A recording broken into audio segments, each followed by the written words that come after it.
Hello, আসসালামু আলাইকুম football পাগলারা, Brazil পাগলারা। আজকে মানে অসাধারণ এক সকাল কাটানোর পর কেমন ঘুমটুম হইলো ফাইনালি, কেমন ঘুম হইলো। খুব তো ট্রল করলেন একদম সবাই, মানে রাইভালদের একদম খুব মজা মস্তি হইলো আজকে।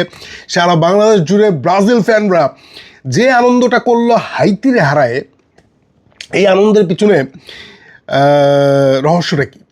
এই আনন্দের পিছনে রহস্য হইলো, প্রথম রহস্য যেটা ফুটবলের বাইরে, সেটা হচ্ছে যে ব্রাজিল আর্জেন্টিনা, বা আমি যদি আমার ব্রাজিলের কথাই বলি, আমার কাছে মনে হয় যে ব্রাজিল কালচারটা এরকম, মানে ফুটবলটারে এনজয় করা তারা এইরকম যে আসলে মানে আপনি হাইতির সাথে জিতলেন বা আপনি কার সাথে জিতলেন, দ্যাটস নট দ্য ফ্যাক্টর, এবং এটা ফ্যাক্টর হওয়া উচিত না।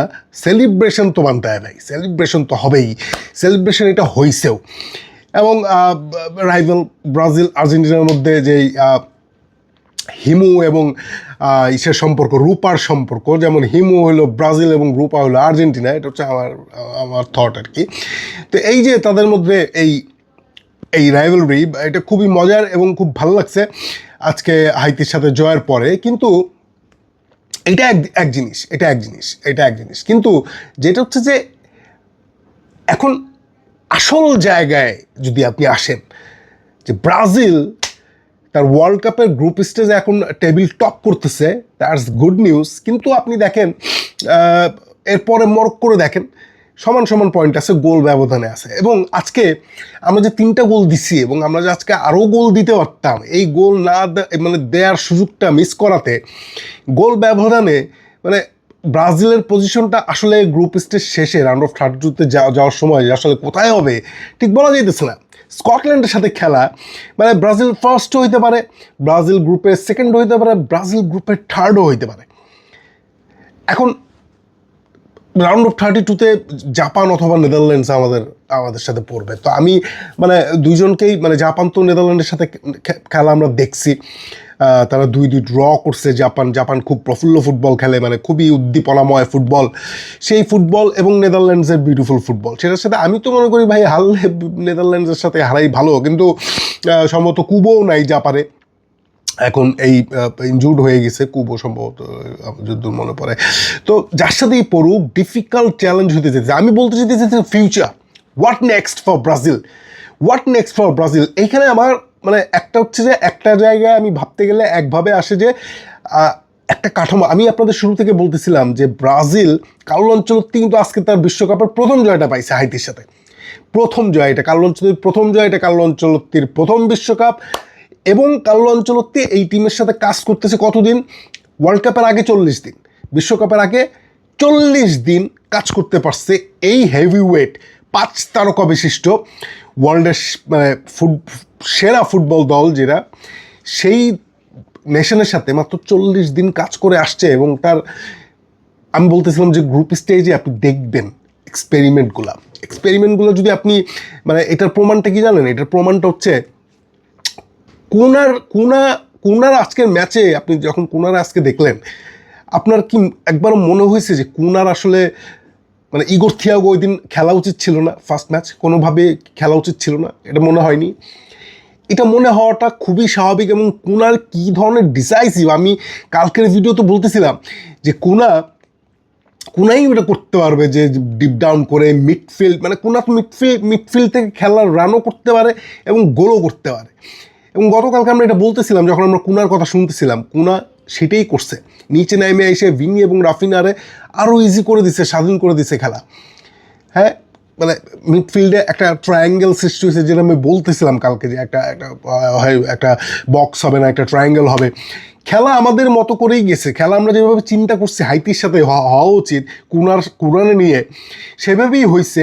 এবং খেলা এখন পর্যন্ত এই ভিনিসিয়াস জিনিয়াসেই আটকায় আছে, যে ভিনিসিয়াস জিনিয়াসের মিরাকেল পারফরমেন্স দিয়ে ব্রাজিল বহুদূর যাইতে পারবে। কারণ ব্রাজিল এখনও, এই যে 2টা ম্যাচ আমরা ওয়ার্ল্ড কাপে দেখে ফেলাইছি, এবং এর আগে মারাকানা দিয়ে যদি আমরা শুরু করি, যেখান থেকে আমরা ওয়ার্ল্ড কাপের যাত্রা শুরু করছিলাম, সেখান থেকে যদি শুরু করি, তাহলে এখনও ব্রাজিল মানে কোথাও না একটা সমস্যা আছে, মানে এখনো না জয়েন্ট, মানে একটা টিম হিসেবে 11 জন একটা টিম। যখন ফ্রান্স ফুটবল খেলতেছে, যখন ইংল্যান্ড ফুটবল খেলতেছে, আপনি বড় বড় নেশনগুলো দেখেন, ব্রাজিলের সমতুল্য যে নেশনগুলো ফুটবল খেলতেছে, তারা যতটা টিম হয়ে খেলতেছে, ব্রাজিলের মধ্যে সেটা নাই। ব্রাজিলের মধ্যে এখনও ইন্ডিভিজুয়াল কিছু ম্যাজিক্যাল মোমেন্ট, সেটা খুব খাপছাড়া একটা ভাব। টিমের মধ্যে এখনও একটা টিম 11 জন খেলা ব্রাজিল, সেটা এখনও এই 2 ম্যাচে হাইতির সাথেও সেটা আমরা দেখতে পাই নাই। কিন্তু আমরা একটা যেটা পাইছি সেটা হচ্ছে স্ট্রাকচারটা পাইছি।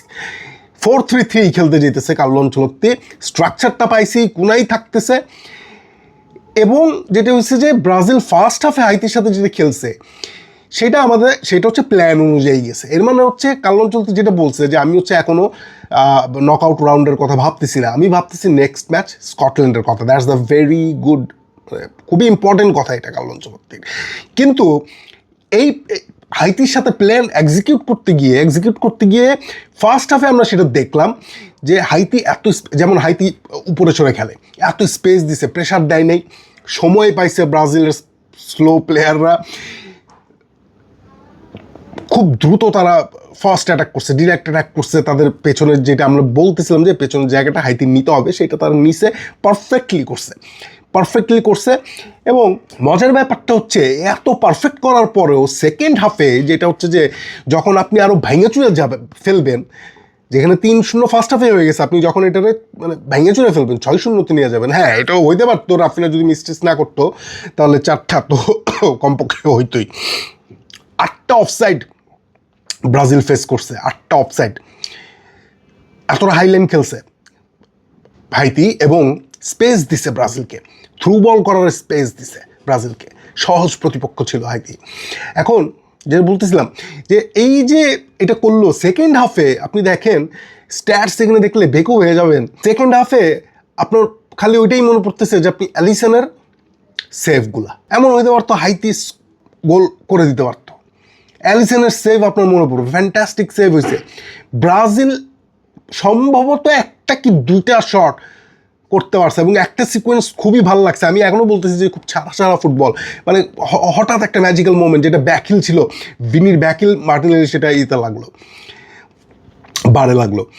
এবং অ্যান্ড্রিকারও একটা গোল, যেটা অফসাইড হলো মনে হয়। এখন বিষয়টাই এইটা, সেকেন্ড হাফের পারফরমেন্সটা ব্রাজিল যেটা করলো যে সম্পূর্ণ ফার্স্ট হাফের খেলাটারে একেবারে ইগনোর করে ঢুকে গেল ভিতরে, যেন তারা পরীক্ষা করতে চাইতেছিল এইটা যে আমরা এখন মানে প্রেশারটা অ্যাবজর্ব করতে পারবো কিনা। আপনি এখানে দেখেন ওদের, আমি ফুট মুভে করতেছিলাম, ফার্স্ট হাফে যেখানে আমাদের এক্সপেক্টেড গোলস 1.40, হাইতির 0, টোটাল শট আমাদের 6টা, হাইতির 0, শর্টস অন টার্গেট 5টা, হাইতির 0, টাচেস আমার অপোজিশন বক্সে 11, হাইতির 4টা, মানে সমগ্র বিগ চান্সেস 3টা ক্রিয়েট করছি আমরা। সমগ্র কিছুই আমরা ফার্স্ট হাফে করছি এবং আমাদের প্ল্যান অনুযায়ী করছে, এবং হাইতিরে সেটা করতে দেয়নি। সেই হাইতি সেকেন্ড হাফে কি করে এটা করতে পারলো যে দেখেন 7টা শট করছে ওরা, এবং ব্রাজিল মাত্র 2টা শট করছে। অন টার্গেট শট ব্রাজিলের তো নাই, 3টা হাইতির, এবং এখানে অ্যালিসনের সেভ আছে। অপোজিশন বক্সে সমান টাচেস 13টা, ব্রাজিল ঢুকেই গেছে ভিতরে। মানে ব্রাজিল মনে হয় এই এক্সপিরিয়েন্সটা নিতে চাইছিল যে অ্যাবজর্ব করতে কেমন লাগে। ভাই, ফিউচারে হাইতির পরে স্কটল্যান্ডের সাথে আপনি এই স্পেস পাবেন না, স্কটল্যান্ডের সাথে ব্রাজিল এই স্পেস পাবে না। সামনে তো আরও বড় টিম থাকবে, জাপান নেদারল্যান্ডসটা পরে, স্কটল্যান্ডের সাথে হাইতির মতো স্পেস আপনি পাবেন না। তখন কি ব্রাজিল এই ন্যাচারাল ফুটবলটা খেলতে পারবে? ব্রাজিলের আজকের গোলগুলো হয়েছে সব মানে রিকভারি হয়েছে, ট্রানজিশন, প্রত্যেকটাতেই ভিনির ইনভলভমেন্ট ছিল। তো ব্রাজিলকে যাইতে হবে, এখন পর্যন্ত বোঝা যাইতেছে যে ভিনিসিয়াস জুনিয়র্সের মিরাকল, যেটা আমি আগেও বলছি, যে ভিনিসিয়াস জুনিয়র্সের পারফরমেন্স দিয়েই যাইতে হবে। এবং কোনার ইনক্লুশন এখন হওয়াতে এখন বুঝতে পারতেছি যে ইগোর থিয়াগো আনা কার্লো আনচেলত্তি এখনও শিওর হইতে পারতেছে না, এনরিককে ইউজ করতেছে না কার্লো আনচেলত্তি। ক্যাজমিরোর মিডফিল্ডে থাকাটা, মানে ফ্যাবিনো পর্যন্ত ক্যাজমিরো থেকে ভালো পারফর্ম করার পরও দলে চান্স পেতেছে না। মানে ক্যাজমিরোর প্রতি যে নস্টালজিয়া কাজ করে কার্লো আনচেলত্তির, সেইটা যদি কাজ করতেই থাকে তাহলে তো এটা বিপদ হইতে যেতেছে। এই মিডফিল্ড পাকোয়েতা আজকে ভালো করছে, আমি বলতেছি যে স্লো হাইতি কোনো প্রেশারই দেয় নাই, এই জন্য পাকোয়েতা করতে পারছে। কিন্তু এই পাকোয়েতা বড় টিমের সাথে করতে পারবে না যখন প্রেশার দেবে আর কি, এত স্পেস দেবে, এত সময় দেবে না, আপনাকে রেসপেক্ট করবে না, তখন হবে না। এই মিডফিল্ড কাজ করে না, এই মিডফিল্ড কাজ করে না ভাই। ডগলাস আছে আপনার, রাফিনা তো আউট, রায়ান আছে, অ্যানরিক আছে, use them. Ederson use them, Carlo Ancelotti use them, don't come on.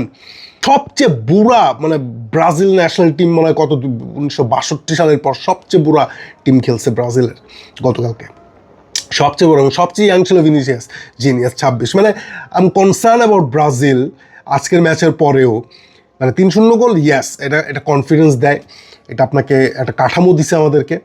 কিন্তু এইটা কি স্কটল্যান্ড যখন আপনাকে চেপে ধরবে তখন কি আপনি সেটা পারবেন কি না, এটা হচ্ছে বিষয়। এবং সংকেত তো এটা দিচ্ছে না যে এটা ব্রাজিল পারবে কি না। মানে অ্যানরিক, এখন রাফিনো যদি আউট হয়, অ্যানরিক আসতেছে, অ্যানরিককে সুযোগ দিতে হবে। অ্যানরিককে আপনি কেন সুযোগ দেন না? We don't know. এমন হতে পারে অ্যানরিকের জায়গায় আবার ইউগোর থিও করে দিয়ে দিল কার্লো আনচেলত্তি। মানে কার্লো আনচেলত্তির কিন্তু এক ধরনের ঘাটতেরামও আছে, এটা আমরা সবাই জানি, রিয়াল মাদ্রিদ থেকে আমরা সবাই জানি। সো বিষয় হচ্ছে সেকেন্ড হাফটা খুবই অ্যালার্মিং ছিল। এইটা এই যে এই ডেভেলপমেন্ট, হ্যাঁ ব্রাজিল ভালো করবে, এই ডেভেলপমেন্টের মধ্যে দিয়ে যেতে হবে, এর মধ্যে দিয়ে আবার যেন বাদ না হয়ে যায়। ব্রাজিলকে এই পুরো ব্যাপারটার মধ্যে গ্রো করতে হবে এবং কার্লো আনচেলত্তি ব্রাজিলকে গ্রো করতে হেল্প করতে হবে, হেল্প করতেছে। মানে আমরা সামনে আরও বড় বিপদের দিকে যাইতেছি এবং সেটা কীভাবে সামলাবো, দ্যাটস দ্য কোশ্চেন। আজকের ম্যাচ নিয়ে এনজয় আমরা করছি, বাট শঙ্কা দূর হয় নাই। আমরা একটা কাঠামো দেখতে পাইছি, কিন্তু সেটার এক্সিকিউশন বড় ম্যাচে, আমি নেক্সট ম্যাচের কথাই বলতেছি, স্কটল্যান্ডের সাথে যদি কনভিনসিং পারফরমেন্স না দেখি, মিডফিল্ডের মানে না দেখি, ঝামেলা হয়ে যাবে। আপনাকে মানে আরও বল রাখতে হবে পায়ে, আরও বল পায়ে রাখতে হবে। আপনি যেটা করছেন, হাইতির দুর্বলতার সুযোগ নিচ্ছেন, এখন স্কটল্যান্ডের দুর্বলতার সেটা হাইতির মতো ইজি পিজি হবে না, সেটা অন্যরকম হবে। আপনাকে চান্সেস ক্রিয়েট করতে হবে। নেইমার আসতেছে, that's the good news. Scotland match will be the biggest test এবং সেইখানে আরও অ্যান্সার বেরোয় আসবে, অনেক অ্যান্সার এখনও বের হওয়া বাকি আছে। That's it my friends, love you and enjoy.